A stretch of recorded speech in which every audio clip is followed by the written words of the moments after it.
Hello, everyone. Welcome to Moore DEI Discussions. I am your host, Dr. Marlon Moore, president of Marlon Moore Consulting, a diversity, equity, and inclusion strategy firm designed to support organizations establish intentional and strategic business practices to ensure representation and inclusion in their workplace and communities. Moore DEI Discussions are a series of interviews with leaders who share their candid insights into the many important aspects of creating and advancing DEI principles. Today, I'm pleased to be joined by the Honorable Judge Malek Oldfield of the Summit County Common Pleas Court. Before entering public service, Judge Oldfield served throughout the state of Ohio as a plaintiff's trial attorney. Known for her work ethic, sharp courtroom skills, and compassion for humanity, Judge Oldfield undertook causes for individuals who suffered age, gender, and race discrimination, sustained serious personal injury, and or unfortunately lost loved ones due to professional or other negligence. Drawn to helping people in a larger way, she left a successful career as a private attorney to enter public service. She joined the General Division of the Summit County Common Pleas Court in November 2016, and again, her colleagues immediately selected her as presiding judge of the Turning Point program, the Felony Drug Court. Judge Oldfield has received numerous awards in recognition for her work. However, most recently, she received the 2022 Harold K. Stubbs Humanitarian Award for Distinguished Service in the Field of Law, and the 2024 President's Award from the Ohio Common Pleas Judges Association. Very impressive. It is my distinct pleasure to welcome the Honorable Judge Malek Oldfield to Moore DEI Discussions. Judge, how are you today? Hi, I'm good, thanks. How are you? I'm doing phenomenal. I know you have a busy schedule, so thank you so much for taking time to be a part of this very important topic. And you are doing some wonderful work with the Turning Point program. So if you don't mind, just share with our audience a little bit, what is Turning Point? I love our Turning Point program. So, in our courthouse, we handle civil disputes and criminal disputes. People who are charged with a felony crime are the criminal cases that we get here in our courthouse. And the Turning Point program is an effort to categorize people who are charged with a felony crime who are suffering from the disease of addiction. And we try to combine court supervision with drug and alcohol treatment in a therapeutic setting that allows them some other rehabilitative tools to help them move forward. So I love the other tools. That sounds important. So you have the Turning Point resources, but there are other tools that you all believe are necessary. What are some of those other tools and resources you provide? Yeah, because people come to our system with a variety of things that just aren't going right in their life.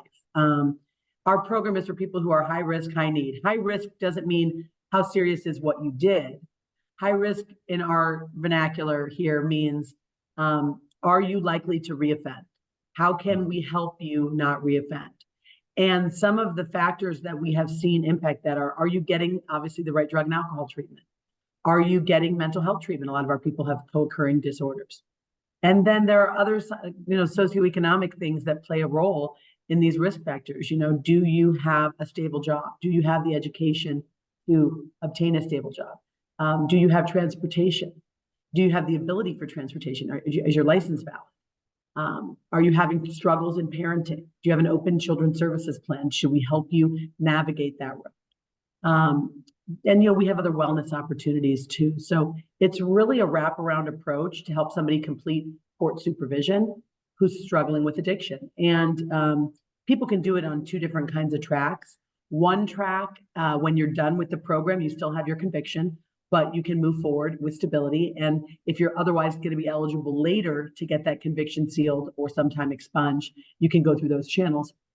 But there's another track in our program that allows you to do it, and upon completion, the conviction is not entered against you and the case is sealed and dismissed. So That's an exciting opportunity. Both of those are determined by the legislature. If you're eligible for it, we let you do it, and you still get the same resources in both tracks. So it's exciting. Oh, that's awesome. So that really gets me to think about some of the key terms as relates to DEI. I'm going to take equity and inclusion, for example. Yeah. So equity, having access to resources, jobs, transportation, wellness. I hear equity, I hear access, but then I hear inclusion, feeling a part of a program that is designed to rehabilitate and set individuals on a positive trajectory. Okay. Yes.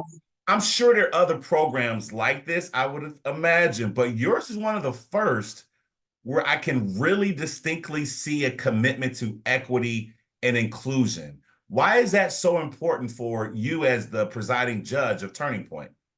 I really feel like the programs you have in the courthouse need to be accessible to the people that you serve. And a large component of my criminal docket consists of people of color, people with a different ethnicity than, quote, white. And so we want to make sure that we're opening that funnel so that they are receiving those services. You don't want to have your docket comprised of a certain percentage of minority population and then have a special program that allows them to achieve stability and rehabilitation be primarily white. Sure. So, we have worked really hard to figure out, how do you get into this program? How are you eligible for this program? And are there disqualifiers clinically and legally that are having a disparate impact? And what can we do to change that? That's something that I have really had a commitment to, even back when I was a municipal court judge and I ran the drug court there. I really believe strongly in making sure that these services and these resources are available for everyone. That's awesome. So that actually was going to answer, you answered my next question, is how is your team working to ensure equity? So to look at your intake form, your policies and procedures, I mean, that takes time and a commitment to make sure that you're serving as best you can the community. So can you speak to a little bit about how you're really focused on that? Yeah, we started, I started this analysis when I first came to the Common Pleas Court, because I did notice that my program there, it was primarily, white people. And I thought, that's funny. I wonder why. So I looked into sort of our criteria to figure out, well, why are these folks in my regular criminal docket, why aren't they being screened for this program? And one thing that I noticed was that we started screening maybe a little later than we should. I firmly believe that if you're eligible for the program, we can learn that about you in large part, at least for purposes of getting you a screen, when you're charged and arraigned, And so at the arraignment level, we changed the system. And at the arraignment level, we now find out if this person is eligible for a screen. How do we do that? We find out, what are you charged with? So does your crime satisfy our legal criteria? Does your record satisfy our legal criteria? Those two things are very important. And then if they're eligible, it's noted for the judge who gets the case, this person's eligible for a Turning Point screen. That way you're not leaving it to just an individual judge to think of it on their own. Because we all know, we identify with what we identify with. We're all human beings. And if you didn't think of it for this person, but you did for this person, that could be subconscious bias. You don't even realize, obviously, that that's impacting you. So changing the timing of the screen was huge. It opened up the funnel considerably. And then, we started examining things like, are we offering treatment services in areas that, people need served? Sure. Not everybody can get to this side of town, perhaps, we have a lot of great resources on this side of town, perhaps. And so we had to sort of figure that out. And, just little tools like that along the way have helped us. And, we go to national trainings, so we learn things. One thing we learned was that people with a violent offense in their past were listed as people who could not enter the program. And that was having a disparate impact. And I thought, well, that's a disqualifier, though. Well, I learned in national trainings that there really is no significance in terms of your ability or need, your need for the program or your ability to finish the program. There's no significance to whether you had an assault conviction in your past. Right. So I thought, well, why do we have that? Probably a stakeholder thing. Nobody wants to hear that, you're, quote, helping a violent offender. Well, in reality, they're not here for a violent offense. They're here for some kind of probably drug possession or drug related, crime. And this way we're helping them get stability so they don't reoffend here, but also so that they don't commit any other offenses. Mm-hmm. That helps everybody. So, that eliminating that legal disqualifier has opened the funnel for us too. I think just it really took sort of a wraparound approach. And, those are just examinations of, what you offer. But we also had to examine our own mindset. And that just requires additional training for our team, which we always engage in and we continue to do. Yeah, I'm glad you said that, because in my mind, I think about the court system and I can't help but to think about bias sometimes. Not always, but it's you mentioned it. So, unconscious bias can be a real thing. Yep. Especially in the areas that you support. So how do you work with your team to manage their own bias and treat every individual as just that, their own individual self, and look at them from a very humanistic standpoint? So what are some of the things that you all do to kind of help manage that bias process? Obviously just, your standard trainings on diversity and equity and inclusion and understanding language and understanding perspective and perception. I think those things are critical. And then you have to, I think, lead by example. You have to really be patient with people, be tolerant of what you're seeing that maybe you're not familiar with, and not be afraid to address it. I mean, we had a case where one of our participants had been at a residential facility, and he got terminated. And when you get terminated from a residential facility, obviously there's a lot of things that we have to do to sort of bring you back into the fold. Do you need to be in jail? What's going on? And what we had learned from the residential facility is that he was, quote, aggressive and intimidating to the front desk, the staff member. And, of course, we don't want to hear that one of our participants is being violent or offensive. But in our team meeting, as we're talking about it, I said, well, listen, we have to really examine what happened. We weren't there. We're not giving anybody a pass to treat anybody disrespectful. But he is an African-American male. Mm-hmm. She is a white woman. Would she have felt the same way if I spoke the same way to her that he did? I don't know. And this isn't like a judgment about her or him. It's just, you have to analyze those things. And my team was like, oh yeah, I didn't think of that. I said, we got to really give him, because we have not had that experience with him. Right. And he's pretty intelligent and articulate. And so it could be one of these, unconscious, subconscious, I never know the right word, bias. You don't even realize you're doing it. Good people identify with what they identify with. Good people, you can't control how you feel. She felt intimidated, but it may have been unwarranted in terms of some kind of consequence. We ended up putting him in a different residential facility. He's thriving. Yeah. Yeah. So I'm really glad that, we are able to have those conversations. My team consists of, people of color, young people, women, men. And so it's really great to have that diverse perspective and thought process, because you're getting it from everybody. So that's awesome. And so one of the things that unconscious bias can create are blind spots. And those blind spots are usually formed because of our worldview, our experiences.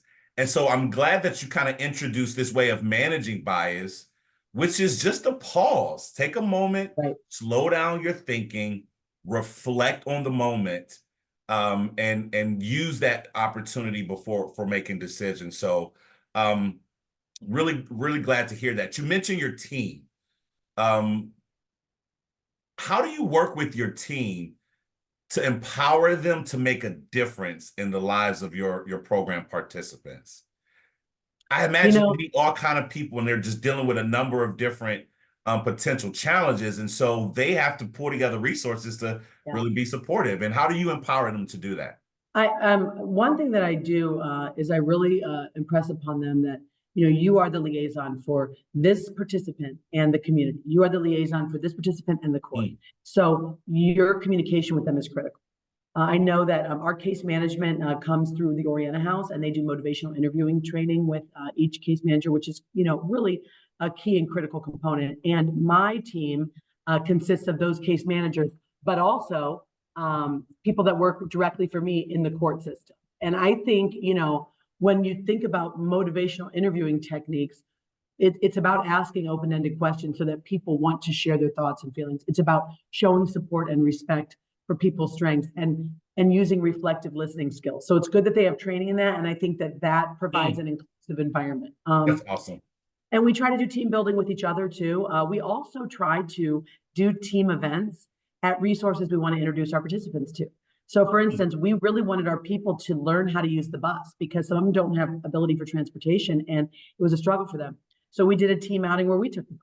Awesome. And it was great. We, I mistakenly thought it was like, we're going to have some private bus trip. It's like, no, girl, you're getting on the bus at the regular time. You got to catch the bus. Right. I was like, oh, I had no idea. And I was really glad to do it because you do see the environment that your participants are navigating and it really opens up your mind too.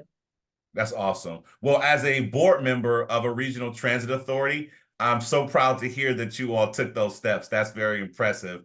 And I must say, Judge, thankfully, I haven't been in a lot of courtrooms in my lifetime, but sometimes they can be very intimidating and feel cold and scary.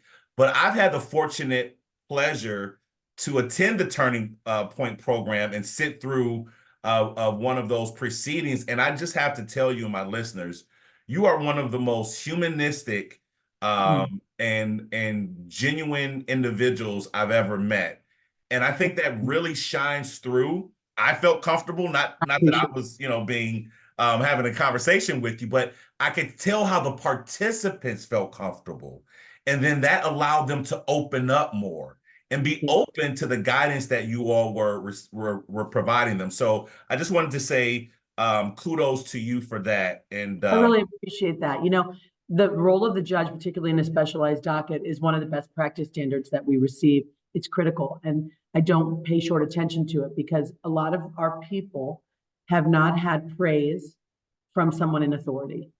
And so for them to be able to connect with me is a key and critical thing. I can't, close it off to them. I was fortunate to be CIT trained. I went through CIT training when I was a municipal court judge because I felt like that would help me deal with individuals with mental health concerns and really be a better listener. And so I do try to use those tools. And I think it has really helped me in this role on this docket. That's awesome. That's awesome. So just a couple more questions, if you don't mind. And this one has been sitting with me ever since I knew we would have this opportunity today. Okay. So last year, there was a decision by the Supreme Court through the Harvard University admissions process to really look and peel back some of the race or admissions processes. And so because of that, as an entrepreneur, a DEI professional, I've seen numerous public entities, private entities start to scale back their commitment to DEI for a fear of being called out or challenged for this work. I find, Judge, that Turning Point with what you all are doing, it's almost like you're doubling down your efforts because you believe in DEI and you know the power of this work for your community. So I'd just like to get your brief thoughts about the importance of DEI, even in 2024. Well, so, that decision, is in some context limited, it's certainly, they held, it's unconstitutional for public institutions to use race as a factor in their admissions process. Okay, so let's set that aside for a minute. How does it impact, our, employment setting in the private sector? How does it impact me in my Turning Point? What I'll tell you is that as a threshold matter, it didn't interpret, employment practices for private employers. I recognize I'm a public court, but I think that's important for people who are listening to know. Sure. It doesn't mean that you can't have inclusive criteria of your own in your own private employment. I will tell you that, if you want to be inclusive, I don't think that decision creates an environment where you can't. Mm-hmm. I firmly believe that we need to make sure that the resources we have are accessible to the public we serve. So my DE&I efforts are not to, quote, use race as a factor for admission. Mm-hmm. They are to make sure that people of all ethnicities, race, gender, religious background have the same opportunities. Awesome. so that they can access these resources. And so our efforts have been to make sure that we're not having the opposite effect, some disparate impact on them, where they're actually not getting the services that, quote, white people would get in the system. And I think one way that specialized DACAs in general can really be good about that is to recognize that these kinds of programs are for people who are high risk and high need. Okay. So if you're taking low risk people just because you know they're going to do a great job, and they're going to do a great job because they're low risk, they don't need a bunch of intervention to help them succeed because they're in trouble, they know they're in trouble, and they don't have those risk factors, right? Mm-hmm. So if you're just taking people like that, you're not really doing what we're supposed to be doing because, you know, you're giving them too much intervention. Sure. Low risk people don't need all the intervention we have. If you're really using the risk need analysis like we're supposed to, then that is going to provide you an inclusive environment too. Mm-hmm. So I think, you know, that decision, obviously, you know, people can apply it in different contexts, but I don't think that it should ever be used to limit a court's offering of resources for community members. Yeah, that's awesome. Well, let me just first and foremost, thank you on behalf of all the citizens of Summit County for what you're continuing to do and your understanding of the power of that work. So how can we've talked a lot about Turning Point, Judge. How can people learn about the Turning Point program? You know, I always want to sort of spread the word about Turning Point because people don't realize, you know, the courthouse is a place of healing for defendants, for victims, for litigants. It really is. And I think people think of court and they think punishment. Punishment can be therapeutic because consequences are therapeutic, you know? Most people I see are not going to prison forever. They're going to get out if they go to prison at all, right? And who are they when they get out? Because they're in our community, they live with us. There are colleagues, there are coworkers, there are neighbors. So we want to make sure that they're stable. So I find that opening up access to the courthouse helps people learn more about the program. So I do a lot virtual. Turning Point participants can appear in person and hybrid by Zoom. And my Zoom link is public and we let people observe court. And I think that's one way for people to learn about what we do. We also publish our Turning Point program description on our court website so that people know what the criteria are. We have a mission statement, we have a diversity, equity, and inclusion commitment statement, and those are published as well. And then we try to go into the community every month with our program and bring our participants somewhere that we think they need to connect with. Oh, we heard this sober house is great. Let's have our meeting here this week. Or we think you need to learn about jobs. We're going to have opportunities for Ohioans with disabilities present to you at this place this week. You know, like the bus situation where we took them out to the metro. So places that we think they need to connect with, that's a good way for community agencies to learn about us too. And then finally, you know, the education piece. I mean, I'm speaking to you, you know, I go and teach at different events. We've been asked this year to speak at the national conference again, which we're really excited about. And so that educates people on what we do. Those partnerships, those educational opportunities, those field trips with our participants, I think all those things sort of shine a light on what's happening here. That's awesome. That's awesome. Well, we're just about out of time, unfortunately. I don't want to take up all of your day, but just one last question for you. You know, what parting advice would you give leaders? And I'm going to say leaders because it's whether you're the head of a corporation or the head of a nonprofit or presiding judge. What advice would you give those who want to continue to advance diversity, equity, and inclusion? You know, I think couple things. If you're somebody who wants to be inclusive, I would encourage you to learn more about how to be inclusive. You know, you think you're doing it right, but you know, we all come from our own backgrounds. We know what we know. The only way to learn about other backgrounds is to educate yourself. And so I would encourage people to go to trainings, to read up on commitments in that regard before you try to just sort of unleash some plan or policy without the proper background or experience or education or knowledge. That's probably the first thing I would say. And then to have those critical conversations with your team members and your employees so that you don't shy away from tough conversations, you know. because you don't want to say you have a commitment to something, but then be afraid to talk about it. That's awesome. That's awesome. Well, Judge Oldfield, thank you so much for your time today. Thank you for sharing the many benefits and the power of the Turning Point program. And thank you for being an inclusive leader. I sincerely mean that. I appreciate it. As I mentioned before, your commitment, your courage, your humility are all behaviors that I think will set the tone for this work and for your community for decades to come, quite honestly. So thank you so much. And I just want to thank everyone for joining this episode of Moore DEI Discussions with my special guest, Judge Joy Oldfield. Additional episodes of Moore DEI Discussions can be found on my podcast, on most podcast streaming platforms, or you can visit my YouTube channel by searching for Moore DEI Discussions. I am Dr. Marlon Moore, and I wish you all the best along the DEI journey. Until next time, remember, diversity starts with you.